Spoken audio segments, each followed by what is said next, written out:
vous The Beat et on se retrouve avec plaisir pour une nouvelle vidéo s'intitulant Tuto 14 Comment peindre une araignée de Mirkwood, The Hobbit. Donc ce sont des figurines qui sont sorties à l'occasion du Hobbit 2, donc qui se passe donc dans Mirkwood, parce que ce sont des araignées de Mirkwood. Ce sont des figurines qui sont très sympas, à premier abord qui peuvent paraître très simples, très peu détaillées, et certains vont même jusqu'à dire qu'elles ressemblent à des jouets d'enfants de 3 ans. Donc c'est vrai, moi honnêtement je ne trouve pas, je trouve que ce sont des figurines comme toutes les autres, qui ont le mérite d'être peintes et abordées dans un tutoriel.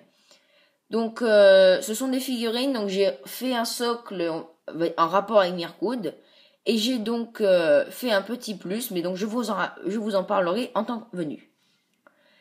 Donc ces figurines, déjà, je veux aussi ajouter qu'elles sont très compliquées à assembler pour ma part. Je galère, et j'ai galéré plutôt, on peut dire, puisque maintenant j'ai terminé de les assembler. Mais c'est vrai que ce sont des figurines très compliquées à peindre, puisque chaque petite patte doit être assemblée. Donc pour un petit conseil, prenez beaucoup de patience et équipez-vous donc d'une colle, d'une super glue. Donc soit vous prenez celle de Game Workshop, mais une super glue basique peut tout à fait convenir.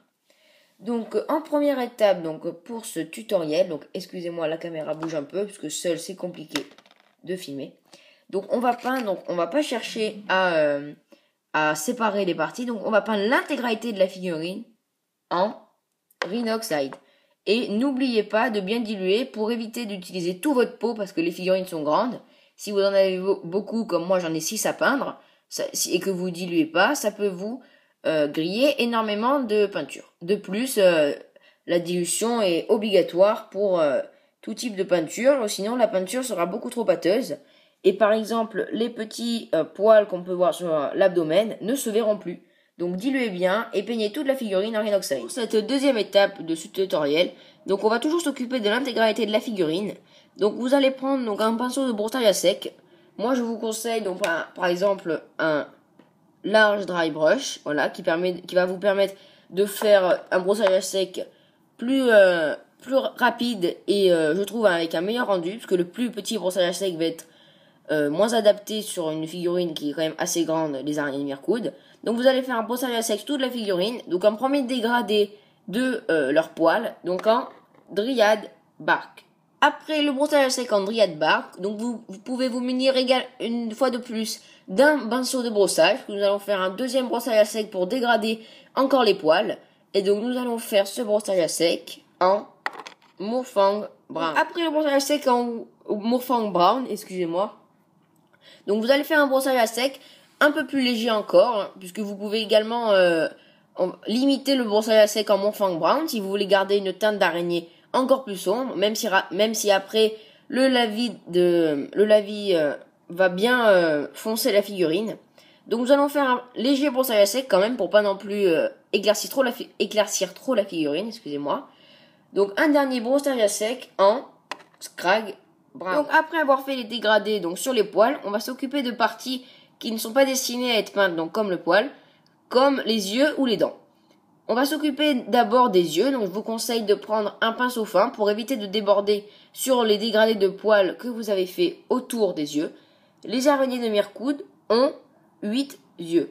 Je vous le dis parce que des fois on pourrait oublier, ou moi en tout cas je compte les 2 yeux qui sont au-dessus un peu du crâne, voilà, parce que je me suis renseigné et ce sont bien des yeux. Donc vous allez les peindre donc avec un pinceau fin de préférence en Mephiston Red. Après avoir fait donc les 8 yeux en Mephiston Red, on va s'occuper des dents qui va être la dernière étape avant ce lavis, puisque ce sont globalement des figurines très simples à peindre, même si là nous vous avons présenté une technique, donc un tabletop, hein. On n'a pas recherché l'excellence, mais si vous voulez peindre des araignées Mirkwood rapidement et que ça donne un rendu super sympa, donc les dents, vous allez les peindre en Screaming Skull. Voilà, les couches de base ont toutes été appliquées. Et donc nous allons passer au lavis. Donc pour cette figurine, je vous propose de faire un lavis général. Pas besoin de détailler les parties. Et donc nous allons faire un lavis qui va donc foncer la figurine. Creuser les creux bien évidemment. Enfin, réaliser de la profondeur et des creux. Mais aussi également faire un aspect salissure. Et donc pour ça, je vous conseille de prendre donc le lavis Agrax Earthshade. Donc vous allez passer le lavis Agrax Earthshade sur toute la figurine. Et je vous conseille d'en mettre suffisamment quand même sur les dents pour bien les salir. Parce que comme vous pouvez le remarquer, cela fait quand même des dents assez claires. Voilà, après avoir passé le lavis, donc c'est ce lavis de finition qui va vous permettre de régler la luminosité et la couleur de votre araignée. Est-ce que cela se rapprochera plus du Rhinoxide ou non? Donc la figurine touche à sa fin, puisque comme pour mes Warg des Ombres, ce lavis est ici comme lavis de finition et non pas un lavis avant des éclaircissements. Donc on va passer au socle maintenant. Donc c'est à peu près le même socle que celui de mes Rangers de Mirkwood. Je vous invite donc à aller voir la vidéo et le tutoriel donc si vous n'avez pas encore vu. Mais je vais tout de même vous le réexpliquer. Donc dans un premier temps, vous allez passer une peinture texture que j'ai découvert à l'occasion de la peinture de mes Rangers de Mirkwood. Le Lustrian Undergrowth. Voilà, la peinture texture a été appliquée et sèche.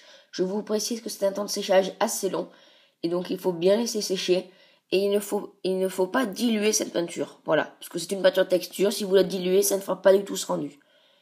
Donc maintenant, je vais vous donner une petite précision avant de continuer ce tutoriel. Donc je ne sais pas si vous voyez d'ici, je vais vous faire tourner la figurine. J'ai placé un petit peu de peinture texture sur toutes les pattes, sous l'abdomen. Je vais vous montrer l'abdomen. Voilà. Sur l'abdomen, sur les pattes, j'ai placé un peu de peinture texture pour faire plus réaliste, donner un autre effet à la figurine, comme si de la terre était restée accrochée dans ses poils. Donc voilà, excusez-moi, ça a bougé. Donc voilà, ça fait un effet un peu plus réaliste. Donc nous allons passer à la prochaine étape qui consiste à changer de couleur donc cette peinture texture. Donc vous allez passer donc sur tout le socle ainsi que sur les petites parties de texture que vous aurez mis sur les pattes ou l'abdomen de la figurine ou encore sur les mandibules si vous l'avez fait bien sûr. Donc vous allez passer une couche de style Légion Drab et n'oubliez pas de bien diluer cette peinture. Après que cette peinture soit sèche, donc nous allons passer à un brossage à sec qui va nous permettre de replonger dans un esprit donc de forêt, puisque là comme vous pouvez le voir, on ne dirait pas un socle de forêt de Mirkwood. Donc je vous conseille de prendre également un pinceau large dry brush, donc que je vous avais montré un petit peu avant dans cette vidéo. Et donc avec ce pinceau, vous allez faire un brossage à sec en Lorraine Forest. Donc le brossage à sec est terminé. Vous noterez que sur certaines parties que j'avais fait en style Légion Drab sur les pattes, j'ai mis également le brossage à sec, mais à d'autres endroits non, parce que vu que c'est un brossage à sec, vous pouvez voir que il n'y a pas du vert tout le socle. C'est pour ça que j'ai procédé à une étape de style Légion Drab avant de laisser le vert, puisque le Lorraine Forest a à peu près la même teinte que la peinture texture mise au début. Donc maintenant nous allons passer un lavis qui va nous permettre de un peu foncer le socle.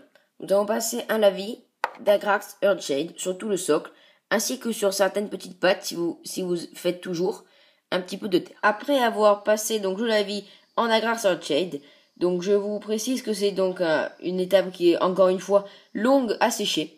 Donc nous allons passer un second brossage à sec.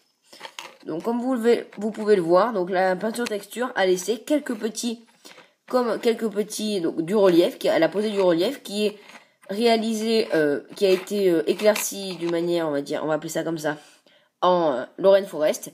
Et donc nous allons passer à un brossage à sec un peu plus sec, donc avec un peu moins de peinture dessus, en mood green. Donc sur les petits reliefs que la peinture texture a réalisé. Donc vous allez passer un brossage à sec en mood green. Et on se retrouve, après avoir passé le brossage à sec en mood green, vous pouvez voir que le socle est tout de suite beaucoup plus clair. C'est pour ça que nous allons passer un dernier lavis sur ce socle.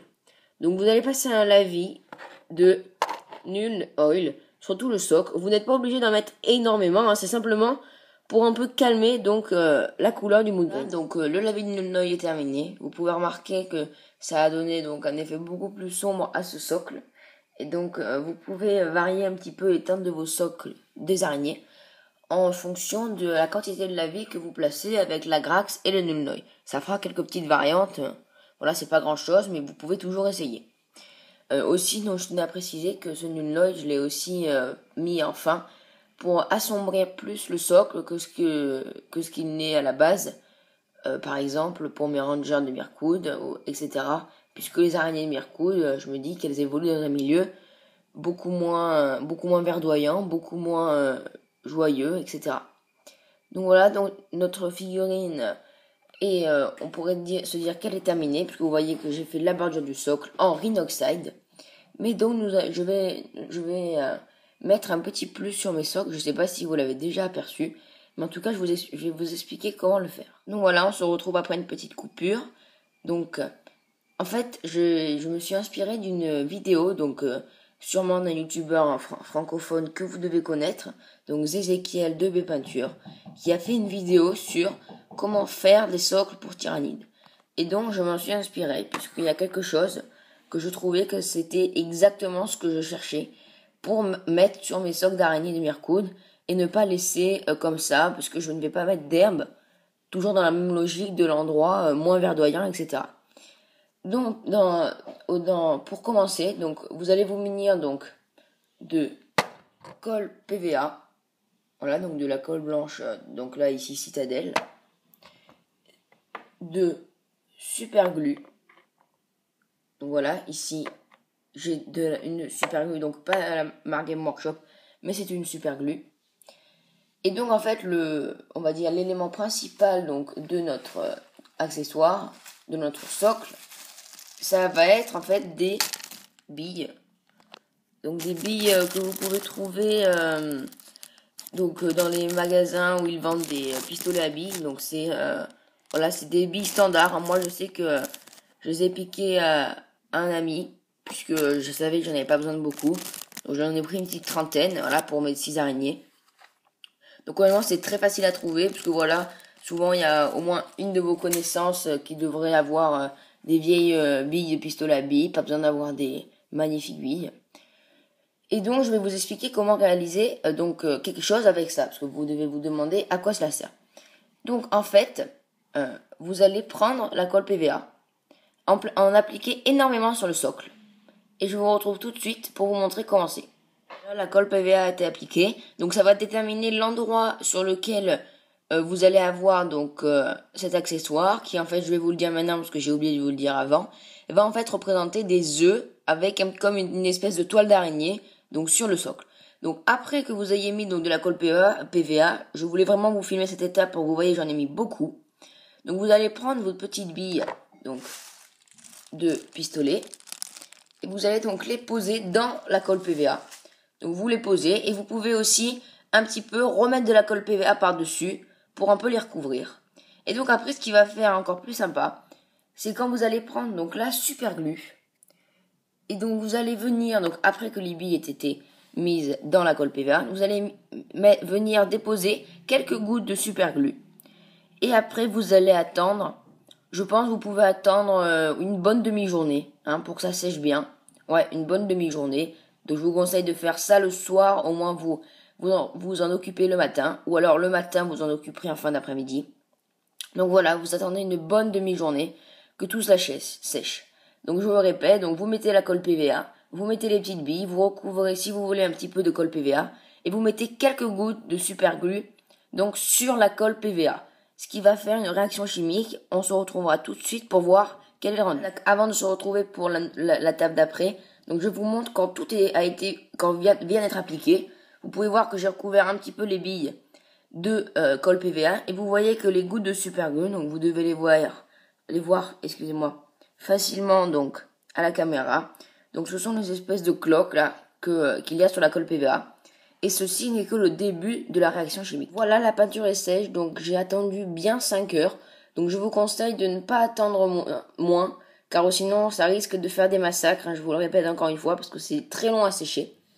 Donc nous allons passer à la peinture de ce petit accessoire, de ces petits œufs. Donc nous allons commencer donc par faire une couche de base, donc en Abaddon Black, donc qui va aussi servir comme une sous-couche pour uniformiser les billes et la colle qui sont de couleurs différentes. Après donc avoir passé la couche de base donc en noir, nous allons procéder à un brossage à sec. Donc un brossage à sec en Screaming School. Donc vous pouvez y aller fort puisque c'est pour quand même donner la couleur on va dire blanchâtre aux œufs. Car voilà, pour moi, des œufs et des toiles d'araignée, c'est quand même blanchâtre. Donc passez un bon brossage à sec de Screaming. Voilà, donc le brossage à sec est terminé. Donc certains me demanderont peut-être par la suite pourquoi j'ai fait une couche de base en noir. Donc c'est déjà pour que la peinture tienne mieux donc par la suite. Et aussi pour que vous voyez qu'il y a peu de relief. Donc au passage, je vous dis que vous faites un bon brossage à sec, mais vous devez quand même essuyer le pinceau voilà, quelques fois. Parce que sinon, vu qu'il y a très peu de relief, ça va, excusez-moi, ça va donc faire un aplat. Et donc du coup, ne pas laisser, donc je vais essayer de vous montrer, ne pas laisser donc les petites traces noires, là, je sais pas si vous voyez bien, voilà, là vous voyez, les petits points noirs qu'il y a donc dans les creux des réactions chimiques. Donc voilà, après ce brossage à sec, nous allons passer à un lavis qui va être là, on va dire, en grande partie pour faire de la crasse sur ces œufs, pour pas qu'ils soient tout beaux, tout propres. Donc vous allez passer un lavis d'Agrax Earthshade. Pour la prochaine étape, vous allez tout simplement réaliser un éclaircissement sur nos œufs en White Scar. Après cet éclaircissement, la figurine, en termes de peinture et de socle, touche à sa fin presque. Il vous reste simplement à faire une dernière étape.